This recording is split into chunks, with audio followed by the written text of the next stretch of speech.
Hi, welcome to the first tutorial on whatever this is going to be. This tutorial isn't actually meant for a very specific thing. It's more meant to show you a broad kind of idea of how open and how much possibilities sound design and creative recording and creative uses of effects and just stuff like that has.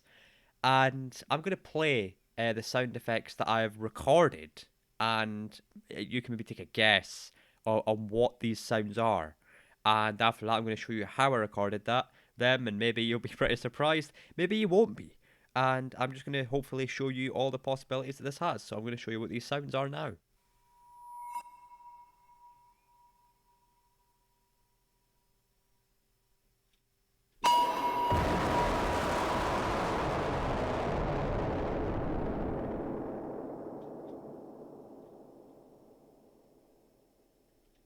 So as you can see, that doesn't sound like it's from our world, does it? It sounds like it's some sci-fi, high-tech kind of almost magical sort of sound. It doesn't sound like it's made from a real object. It sounds like it's from this other sort of thing. It doesn't sound very I don't know how to put it. It doesn't sound very real or grounded.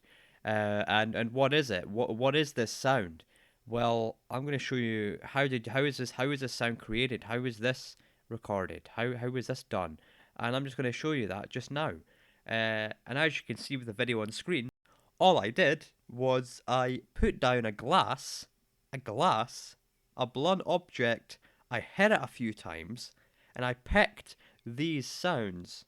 And if I was to go and take all of the effects off of those sounds, it would sound something like this. Yeah, that's just a glass. It's just a glass being hit. And this is just a reverse of this.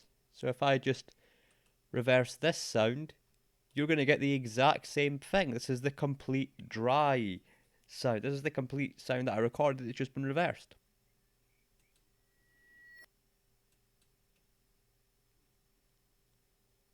It's just the same thing. It's insane when you think about it. All I've done, and I'm not going to go and tell you exactly what I did here with the reverb or the EQ or anything because I feel like this is creative kind of sound design. This one comes down to you. But if I shove all those effects back on, you're just going to get the exact same sound.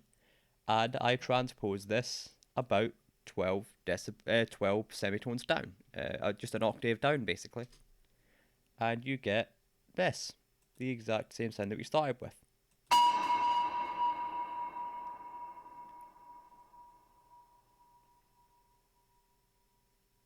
So that is exactly what sound design can do. That's what creative thinking and sound design can do. That's what sort of on your feet, resourceful thinking can do, especially in this environment where access to studios are very, very rare, especially right now.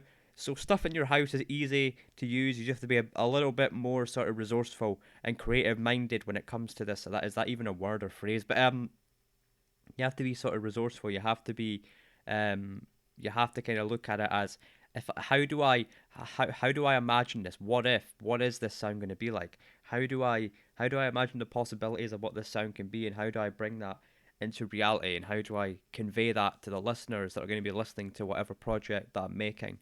But yeah, that's that. That's the tutorial. That's how creative sound design can work. That's just a bit of reverb, a bit of EQ, a bit of transposition, a bit of distortion, throwing in a few explosion sound effects and making a little kind of whoosh sound effect. Again, by just cranking up the gain on my microphone, not recording anything, putting a bunch of reverb on that, transposing it down a little bit, and putting that same distortion effect that's on the sort of blast and the kind of more calm reverse sound effect, and you get a more concise kind of sound, and it sounds very um, linked together, and it sounds like they're the same thing, but they're not. They're just completely different things, but they're connected to that, and that's what creative sound design can do.